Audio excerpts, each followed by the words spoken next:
Good morning, group piano teachers. My name is Dorla Aparicio, and I am here to talk a little bit about digital keyboards. Nothing fancy, nothing, let's see, besides fancy, nothing technical. Just because we have so many new members in our group, and I get a lot of the same questions. So I thought it would be really cool to just make a short live video talking about different topics that come up for group piano. And then they'll just live here in the group. And as more people, more teachers join, then they have the opportunity to just search the different topics and, get started with the information. So again, my name is Dorla Price Aparicio. I love talking with piano teachers about group piano teaching. And the purpose of this Facebook Live today is to encourage teachers who are on the fence about teaching piano in a group setting. Sometimes you think, oh, I don't have money to buy keyboards. I don't know where to start. It's too much change, and on and on and on. We always have many excuses. And that's good, because that just means that you're thinking through the process of how you want to get started. For those of you that have been doing this just like I have for 30 or more years teaching group piano, the information today is probably, you can add so much more to it. Yeah. I don't even remember how much money I have spent on digital keyboards. It's definitely more than, I'm not even going to put a number out there. It's ridiculous. Because I started so long ago, I bought the shiniest, newest thing there was. And now those are all obsolete, for sure. I don't even remember what the brand was. I did buy some beautiful Rolands, and those became obsolete too. And then I had other projects going around, was building the studio and teaching at the university, all these other stuff. Having the best pianos was not really the top of my list. So I found myself using inexpensive keyboards. And it's hard to show you everything, but you can tell right here. You see this keyboard I have right here? It's a Casio CTK 471. 66 keys, not touch sensitive. It has, let's see, 100 rhythms, 100 sounds, all the unnecessary stuff. You can even see the little space under the keys there. Some of you would say, I am not using that for group piano. Well, after having really nice keyboards in the 1980s, 1990s, I ended up with this. I had 4 or 5 of these, and that's what I used for about 7 years. Because here's the point. Get started with what you already have and what you can afford. And at that moment, that's all I could afford. So I had a friend that was selling her keyboard. She wasn't going to use them anymore. So I paid like $50 for each one. And I taught group piano with these 66 key, touch sensitive keyboards for about 5 to 7 years. Did I have any parents complain? No. Because they were looking at the big picture. They wanted their student to learn to play the piano. Now, after those 5-7 years, I could afford now to buy some really nice keyboards, and they're the ones that I have now. So now I have the Roland F130R. they are probably also obsolete now because that was 5, 6 years ago. But I still have them. And you can see way in the far back on that wall where it says music. They're beautiful. They have their own furniture. They have pedals, MIDI, USB, sound recording, touch sensitive, 88 keys, beautiful. And I've had those. And when I purchased those, my thought was, this is an investment. I'm going to keep these for many years. They're not going to go obsolete because they're the newest, shiniest thing. No. This is going to be an investment. Oh, there's so many of you here. Awesome. Awesome. And so many of you that are watching later, that's okay. I so want to know what keyboards you have now, but is your journey similar than mine, as mine? You know, going through all different types of keyboards because you think you need to have the latest thing. So back to my Rolands, which were truly an investment. They were like $800 each. So I think in my world, that's expensive. But I knew I was going to be able to give my students the best that I could afford for our group piano.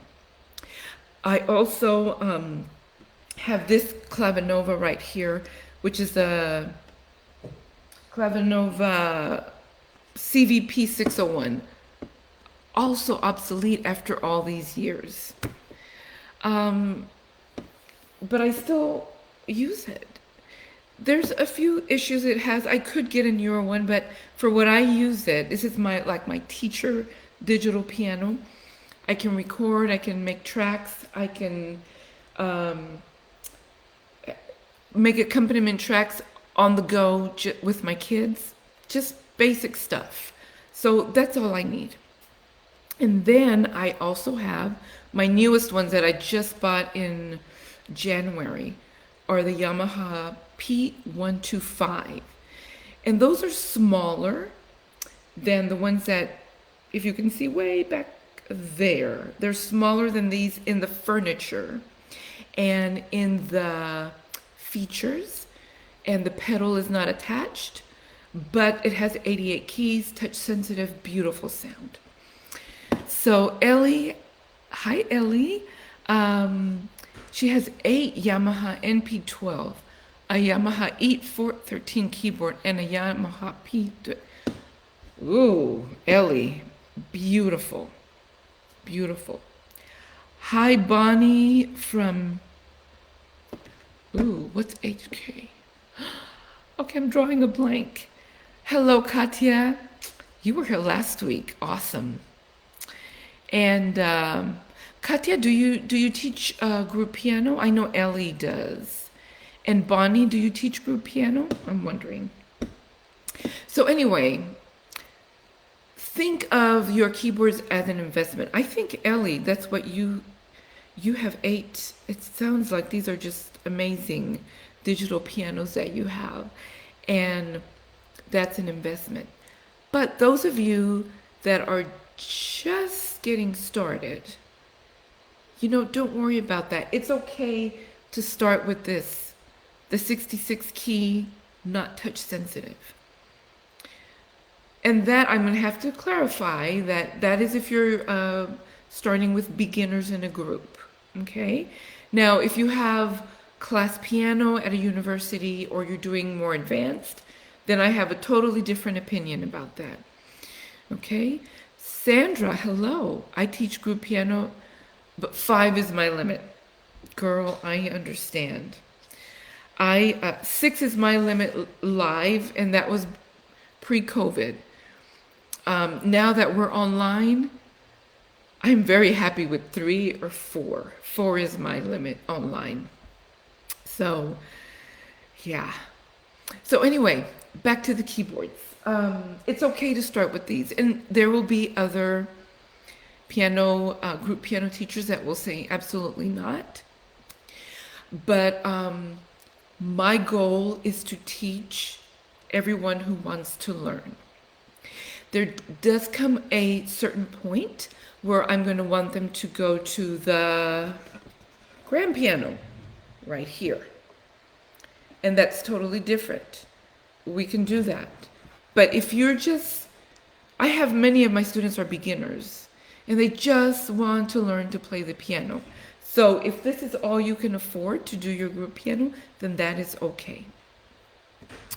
Ellie says, totally an investment. One day I want to upgrade some 88 keys and full weighting. At the moment, I need to move them around. So smaller is better. Yes, Ellie. I also used to pack these little keyboards up in my car every weekend and drive about 45 minutes to go teach at a church. Also had a studio in another city. Had to pack them up twice a week to go do that and then dismantle, put him back in the car. So I totally understand. But guess what? The students that I had doing that, I'm still in contact with a lot of them. And many of them now bring me their kids so I can teach them. So it's a beautiful thing to be able to be flexible with your teaching and what you do with your group piano. Katya, I have just one very small group of 3, mostly private. Okay. That's how I started out, with mostly private. Well, I'm lying, because when I did start group piano, I put everybody in group and then lost half of my students. So then after that, I've been doing group and private. It was always half and half, and now it's mostly group. Wonderful. So yeah, awesome teachers that you use what you can afford. And that's what I want the new people that have joined our group to remember, that it's okay to start with what you can afford at the moment. If you only want to do 3 students, that's fine. If you only want to do 2, that's fine. If you want to do 20 with 3 kids, that is fine. Start with what is comfortable for you. I can't talk today. And then you can grow if you need to, or just stay the same. I'm one of those teachers that is not interesting. I think I'm a little interesting. I'm not interested in growing to have a huge studio. So I'm comfortable with what I have right now, and in sharing with other teachers that's okay. So anyway, those of you listening later on, please go ahead and share what type of keyboards you have, or if you have any questions. I am not the person to answer your technical questions, but I do want to encourage you to start with what you can afford and what you have available. Sandra says, I use 61 keys Casio keyboard in one side for my 3 to 6-year-old and 88 Privia Casio on the other side for the... Beautiful. Use what you have. Hey, Melanie. How are you? Are you home already? I'm sorry, it's commercial here. But you were off in London having a good old time showing us your cookies. Anyway, Melanie, I know you have a lot to say about keyboards, because you have a specific one that you use for your group piano. So when you get a chance, go ahead and share with us what it is that you have. Alrighty, beautiful teachers, thanks for joining me. And I love to read your comments after this. You know, if you watch it later on, you know, go ahead and share, because people do watch this after a while. And, you know, give your opinion. And if it's different than mine, that's okay. It will still help others kind of answer the questions about what they need to do to start in their group piano lessons. Wonderful. I hope to see you again next Friday. We'll be talking about something else that has to do with group piano. Alrighty. Bye-bye.